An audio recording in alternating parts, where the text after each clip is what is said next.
नमस्कार।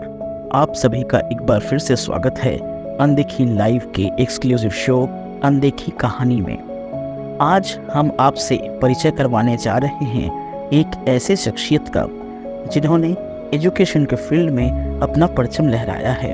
इनके जीवन में एक प्रण है कि ये कम से कम 20 बच्चों को IAS बनाकर रहेंगे। आइए सुनते हैं इनकी जिंदगानी की कहानी इन्हीं के मुँह ज़बानी।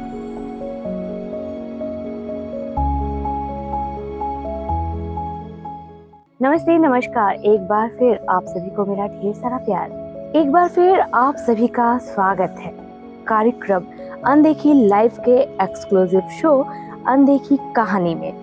दर्शकों, कार्यक्रम में ऐसे व्यक्तित्व से हम आपको रूबरू करवाते हैं जो आपके राज्य के होते हैं, आपके शहर के होते हैं, आप ही के आसपास रहते हैं, जिनके बारे में आप नाम सुनते हैं या कुछ कहानी, कुछ किस्से कभी कभी कुछ लोगों से सुन लेते हैं। लेकिन आइए हम आपको सुनवाते हैं उनकी कहानी उन्हीं की जुबानी। कार्यक्रम में बातों के सफर में आज हमारे साथ जुड़ रहे हैं टर्निंग पॉइंट स्कूल के संस्थापक उमेश सिंह जी। उमेश जी, कार्यक्रम अनदेखी कहानी में आपका बहुत बहुत स्वागत है। जैसा कि कार्यक्रम में हम शुरुआत करते हैं आपके व्यक्तिगत जिंदगी के शुरुआती दौर से, तो आप हमें अपने जन्म और अपने परिवेश के बारे में कुछ बताएं। जी, मेरा जन्म रोहतास जिला के एक छोटा सा गांव है ब्यूरा, वहाँ पर मेरा जन्म हुआ। मेरा परिवार जॉइंट फैमिली था और जॉइंट फैमिली में बहुत आर्थिक तंगी थी। जमीन जायदाद बहुत था लेकिन आर्थिक तंगी थी। उस परिवेश से मैं आगे बढ़ने का काम। उमेश जी, अपने स्कूली दौर के शिक्षा के बारे में आप हमसे और हमारे दर्शकों से कुछ साझा करें। मेरी प्रारंभिक शिक्षा गांव में हुई, देहात कहीं एकदम देहात है, वहाँ से हुआ।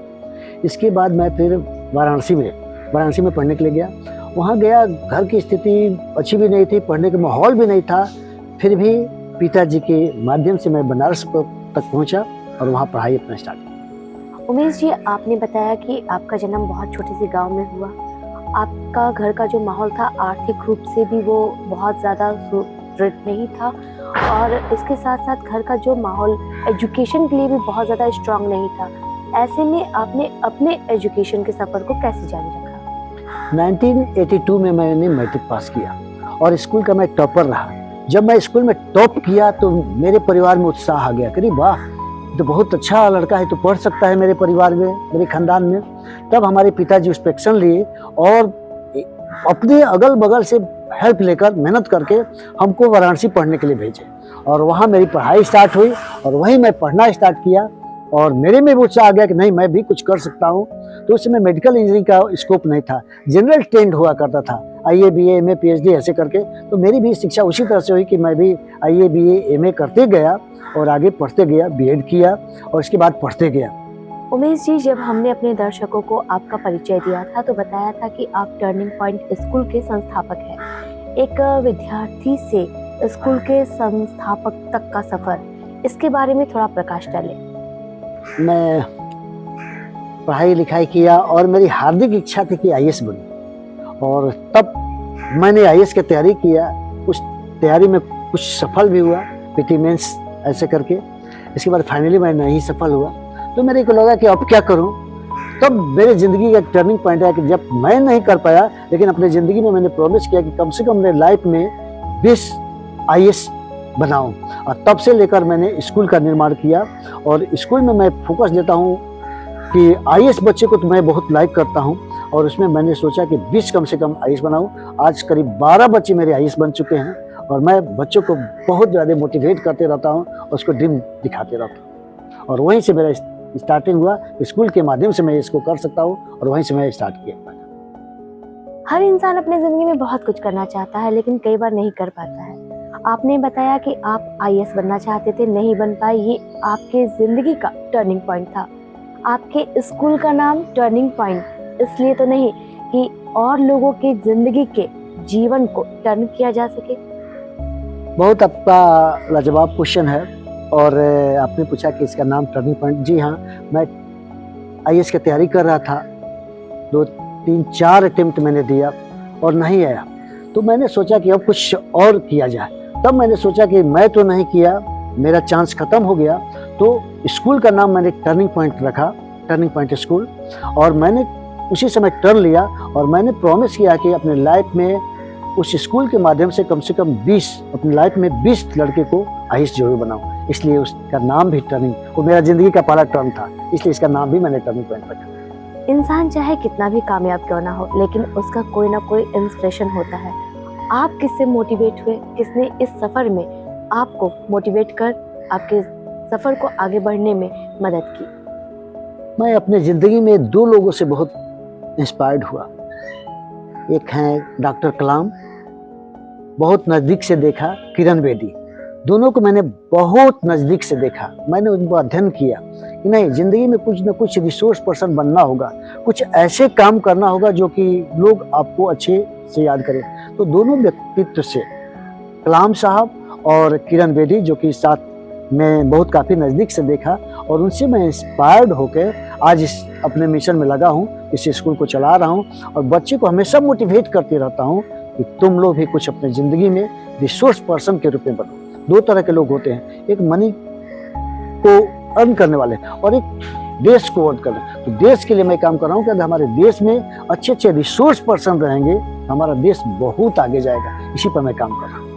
उमेश जी, ये मेरा नज़रिया है। मैंने देखा है कि बिहार की महिलाएं शिक्षिका बनने के लिए बहुत ज़्यादा तैयारियां करती हैं। ये क्या है? सिर्फ एक ट्रेंड, एक सुरक्षित फील्ड, या फिर अर्निंग व्यू से एक अर्निंग व्यू का एक जरिया? जहाँ तक कि मेरा अपना विचार है, बिहार में जो महिलाएं टीचर बनती हैं तो 2 इसके बहुत बड़ा ये है। एक तो बहुत ज़्यादा रिस्पेक्ट है, टीचर का आज भी रिस्पेक्ट है, और बहुत सेफ जोन है।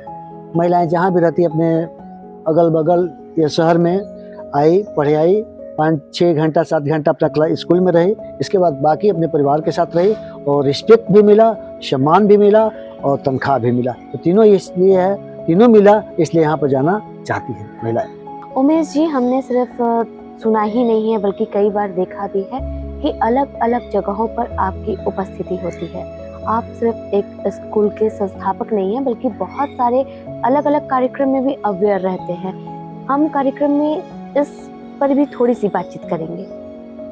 जी, आपका बहुत अच्छा क्वेश्चन था, बहुत अच्छा क्वेश्चन था कि आपकी एक्टिविटी चारों जगह देखी जाती है।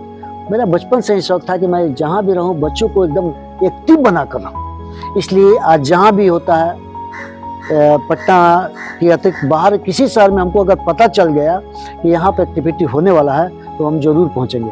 इसीलिए आज क्विज हुआ, डिबेट हुआ, एक्सटेम्पोर हुआ, इसी तरह से इस तरह का पेंटिंग हुआ। जहाँ कुछ भी होता है हम बच्चों को बढ़ चढ़ के हिस्सा लेते हैं। इससे क्या होता है कि बच्चों को पर्सनालिटी बुक करता है, और आज केवल किताबी कीड़ा से काम नहीं चलेगा। बच्चे हमारे जब ऑलराउंडर रहेंगे तो बच्चे का सर्वांगीण विकास होगा। इसीलिए हम अपने स्कूल को सर्वगुण संपन्न मानते हैं कि हमारे बच्चे जब आए तो केवल किताबी ज्ञान नहीं रखे बल्कि हर एक क्षेत्रों में। और इसीलिए आज एक छोटा सा स्कूल होते हुए भी आज जितने भी है इतना सिल्ड मेडल लाता है कि मेरे को अपने ऊपर फक्र होता है, अपने बच्चों के ऊपर फक्र होता है, और मेरा कॉन्फिडेंस लेवल और ज़्यादा हाई हो जाता है।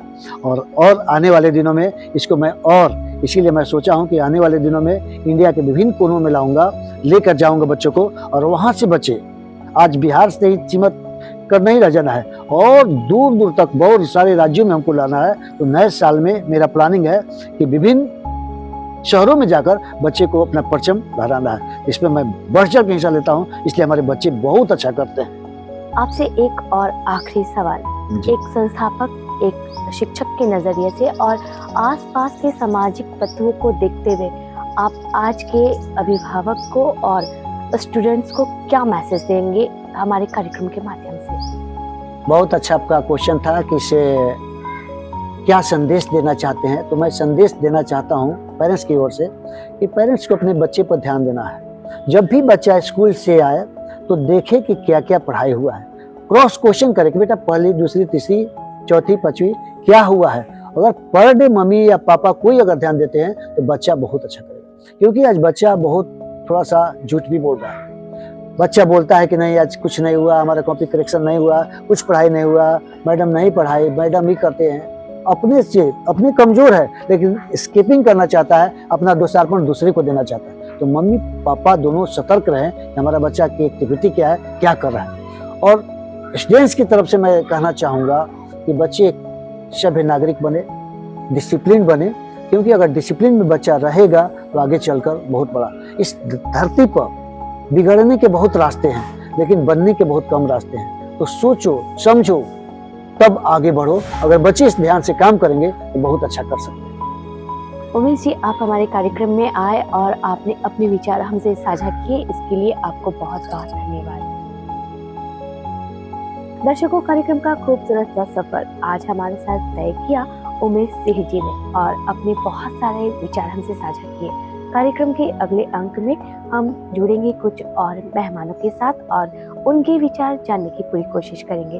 तब तक लिए मुझे दीजिए इजाजत, नमस्कार। लेकिन जाने से पहले ये ना भूलें कि आपको हमारा चैनल अनदेखी लाइव को सब्सक्राइब करना है, लाइक करना है और लोगों के साथ शेयर करना है। अगर आप कोई सुझाव हम तक पहुंचाना चाहते हैं तो हमें कमेंट जरूर करें।